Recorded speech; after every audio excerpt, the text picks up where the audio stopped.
Защо отлагаме нашите действия? Кое е това, което ни спира? Изгледай видеото до край, за да разбереш повече за това и как можеш да се справиш с този проблем, когато отлагаш твоите действия, а това ти пречи да достигнеш до своите цели, стремежи, желания, мечти. Здравейте, казвам се Нели Петрова, за тези от вас, които не ме познават, и правя това видео за вас, за да ви бъда полезна как можете да подобрите своя живот, като промените вашите действия. Но преди действията има нещо друго, което трябва да се промени, което е желателно да се промени, защото думата трябва не е задължителна. Винаги правим това, което искаме. Изгледайте видеото до край, за да разберете начина, по който можете да промените своите действия. Експерт съм по ментална терапия и от опита, който натрупах до сега, стигнах до убеждението, че много хора отлагат своите действия по ред причини. Но всичките тези причини са стопиращи фактори, програми, които ни пречат, ограничаващи убеждения, мисли, лоши настроения. Всичко това ни спира да действаме, а реално резултатите идват, когато действаме. От бездействие няма резултати. Първата причина, която мога да споделя с вас, защо отлагаме, когато желаем нещо, това е когато липсва самоувереност и любов към себе си. Ние не си вярваме, че ще успеем. Защо е така? Защото в нашето подсъзнание е запечатана стара травма от загуба, на провал или неуспех. Когато имаме стар спомен от нещо преживяно, е останало това чувство, че ние сме загубили, ние сме неуспели, и това чувство се е запечатало в нашето подсъзнание. И по тази причина, когато искаме да предприемем действия, за да променим нещата в наша полза, тогава нашето подсъзнание ни напомня, че ние имаме стара загуба от неуспех. И именно нашето подсъзнание ни предпазва от повторна такава загуба или неуспех, и то ни шепне в ухото да не правиме крачката отново, защото можем отново да загубим. Друг фактор, който е причина за това да отлагаме нашите действия, е защото се страхуваме да не загубим. Отново това нещо би могло да ни бъде много голяма стопираща бариера. Страховете са основен фактор, поради който ние да не действаме в наша полза. Тези страхове са заложени в нашето подсъзнание и ни пречат да продължим напред, да продължим в друга посока, да предприемем и да изпълним нови действия. Някой от вас може би ще каже, че е невъзможно да не се страхуваме, че е нормално да се страхуваме. По принцип, ние се раждаме без страхове, но защитата на тялото и съответно на душата и на всичкото, нашата цялост, имаме способността да се защитаваме. Функцията на подсъзнанието също е такава, да ни защитава. И именно тези страхове ни защитават, но те могат да бъдат и голяма пречка, проблем и стопиращ фактор да продължим напред свободно и спокойно. Страховете са илюзия. Много често те не са реалността, която си представяме в нашето подсъзнание, но единствено тази самозащита ни кара да се страхуваме. И ако ние имаме страх в нас, това ни кара да отлагаме и нашите действия. Друга стопираща програма за нашето бездействие може да бъде и мързелът. Той също саботира, кара ни да отлагаме, защото носим в нас умора. А от какво сме уморени? Ние сме уморени от негативни чувства, емоции, мисли. Нещо в миналото, което сме натрупали в нас. И тази умора реално ни пречи да продължим напред спокойно и свободно. Понякога ходим на почивка, за да изгубим тази умора, за да си починем, но много често се връщаме от почивка със същата умора, със същите негативни чувства и притеснения, как ще продължим напред. Даже напротив, понякога страдаме още повече след почивка, защото сме изхарчили голяма част от парите, които сме пестили за почивка. Така че физическото разтоварване, разбира се, е много важно, но преди него трябва да разтоварим ума си. В ума ни са нашите мисли, чувства, емоции, преживявания, навици.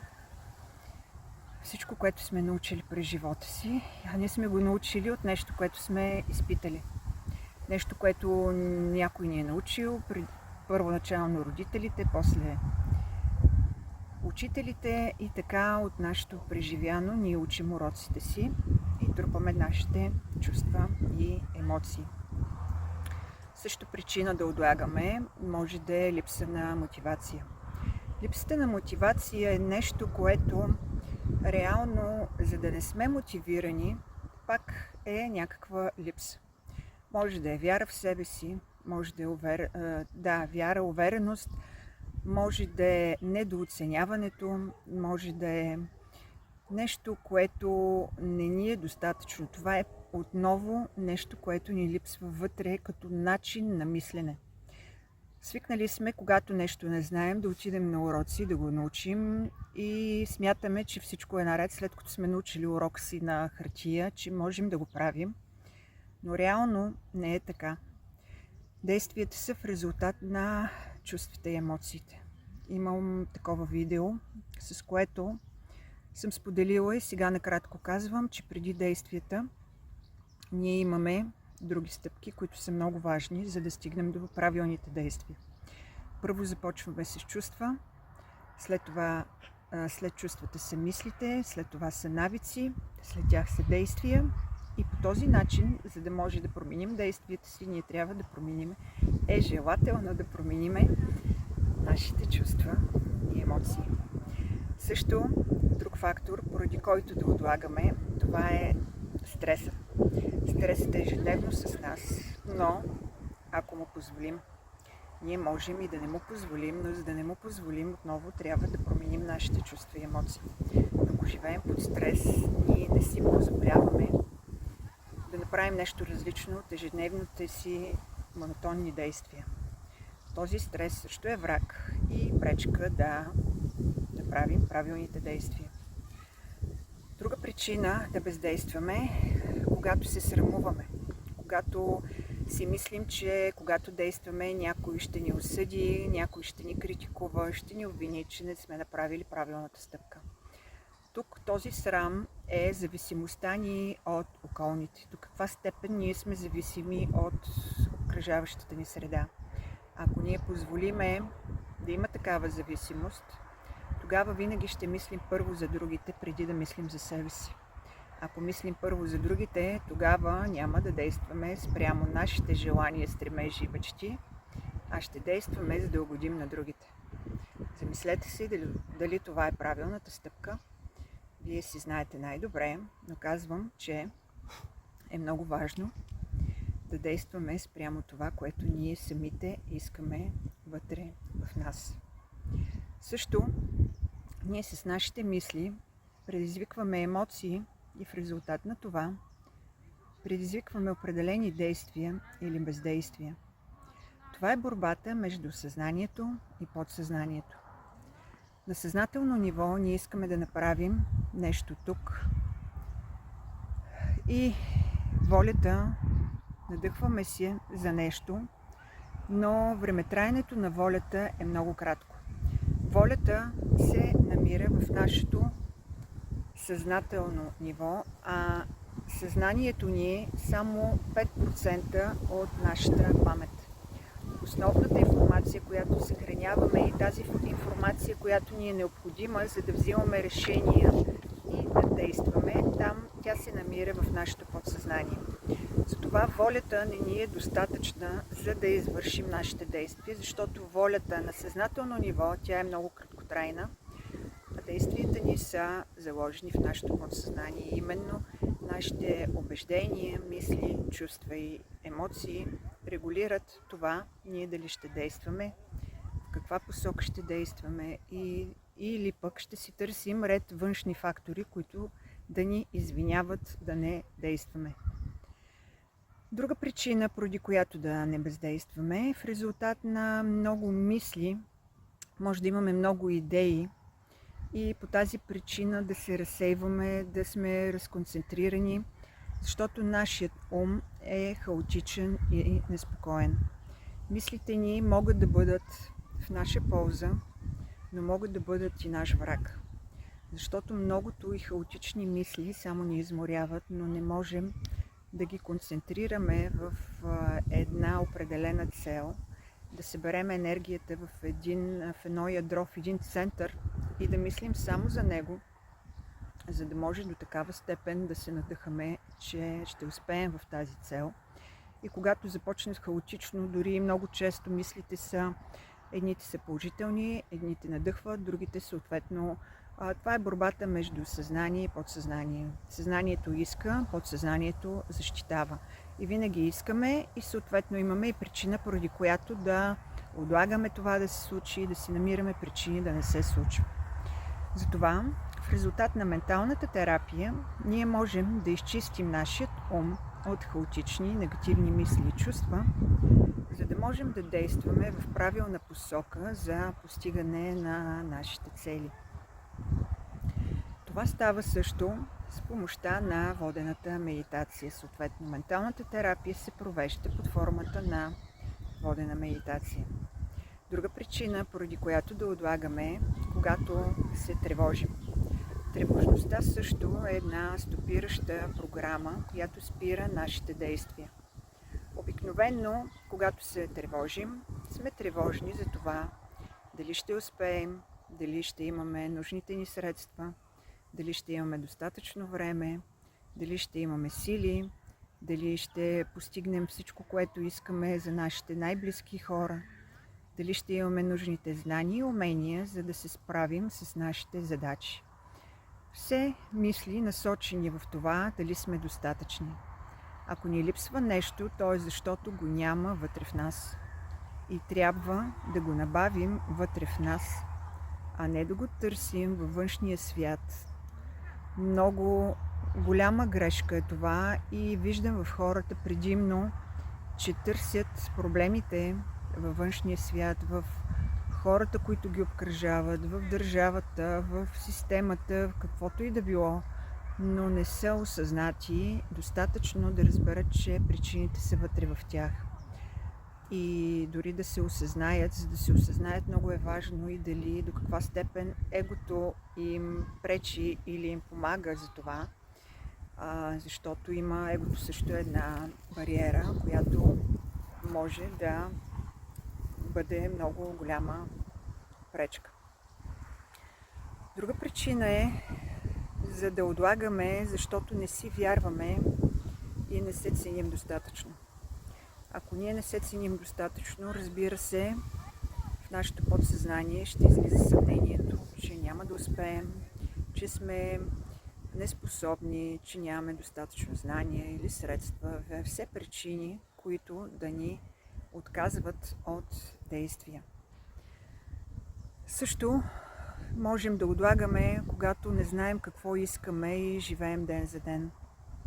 За съжаление, общувайки с хората, много често виждам такива, които не знаят какво искат и нямат стимул, нямат енергията да направят нещо различно, за да излезат от това ежедневие монотонно, за да могат да направят нещо по-добро за себе си. Тези хора също критикуват и обвиняват околния свят за тези си проблеми, без да осъзнават, че причината за да бъдат в такова състояние, че те самите не са осъзнати. И щом не са осъзнати, няма как да им помогнем в такъв случай и остават си в това състояние, в което са, до момент, в който израснат духовно, за да разберат, че има начин да излезат от това си състояние и по този начин да си решат проблемите, които ежедневно ги тормозят. Урокът, който можем да научим, е, че не е добре да продължаваме да търпим, като сложим край на товара, който носим. Когато търпим, ние се потискаме. Ние наливаме върху себе си още повече болка, тъга, яд, гняв. Всичко, което имаме в нас, го трупаме още повече. Чакаме някой друг да ни спаси, да ни съжали, да ни помогне, а те другите какво правят? Гледат само за тяхната изгода, защото и те са като теб, пълни с програми и ограничаващи убеждения. Как ще ти помогнат? Ще ти кажат: дръж се, ти си силен, ще се справиш. Да, ама как? Това никой не ти го казва. Или пък: о, нищо ново не ми казваш, то и аз съм така. Даже и при мен са по-зле нещата. И ти какво? Отдъхваш си и продължаваш да тъпчеш, като не правиш нищо ново. Защото се сравняваш с другите. Защото другите ти казват, че си силен и трябва да им докажеш, че си такъв. Или ако проявиш слабост и се срамуваш от нея, да не ти се присмиват. Това са обичайно начините, по които реагираме, и то много често се случва да спрем, да не правим нищо и да не променим нищо в живота си. До каква степен това ни успокоява, когато се сравняваме с другите, но виждайки, приемайки тези реални факти, това не спасява, не решава нашите проблеми. Ние си оставаме в същото положение, в което сме били. Без да осъзнаваме, че винаги има начин да се променят нещата. Стига да го знаем на време, стига да си научим урока, който ни е отредено да научим. И сега, в този миг, изразявам пред вас, че има начин да промените вашите мисли, чувства, емоции, съответно навици, действия и всичко останало след тях. Но, за да се случи това, е необходимо да направите първата стъпка. С менталната терапия имате възможност да се отървете от всички тези ограничаващи убеждения, които изредих, и има още много, освен тези, които изредих. Но всичко зависи от вас. Имате два избора. Да продължите по стария начин или да започнете по нов. Всеки прави своят избор, всеки избира как да живее. Ако искаш промяна, може да ме потърсиш за безплатна консултация, за да обсъдим начините, по които да променя живота си. Благодаря.